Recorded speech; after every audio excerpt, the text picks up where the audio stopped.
أعوذ بالله من الشيطان الرجيم. بسم الله الرحمن الرحيم. واللاتي يأتين الفاحشة من نسائكم فاستشهدوا عليهن 4 منكم، فإن شهدوا فأمسكوهن في البيوت حتى يتوفاهن الموت أو يجعل الله لهن سبيلا. واللذان يأتيانها منكم فآذوهما، فإن تابا وأصلحا فأعرضوا عنهما، إن الله كان توابا رحيما. إنما التوبة على الله للذين يعملون السوء بجهالة ثم يتوبون من قريب فأولئك يتوب الله عليهم، وكان الله عليما حكيما.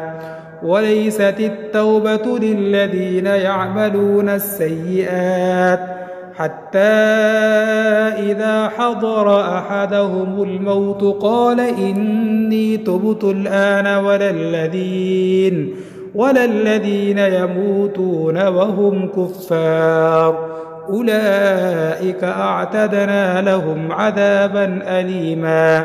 يا أيها الذين آمنوا لا يحل لكم أن ترثوا النساء كرها، ولا تعضلوهن لتذهبوا ببعض ما آتيتموهن إلا أن يأتين بفاحشة مبينة، وعاشروهن بالمعروف، فإن كرهتموهن فعسى أن تكرهوا شيئا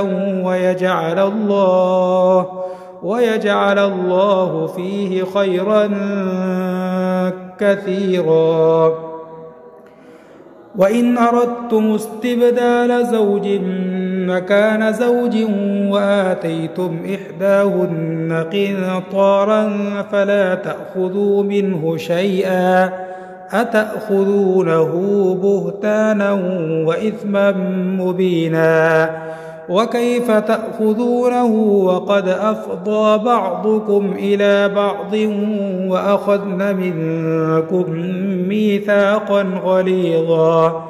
ولا تنكحوا ما نكح آباؤكم من النساء إلا ما قد سلف، إنه كان فاحشة ومقتا وساء سبيلا.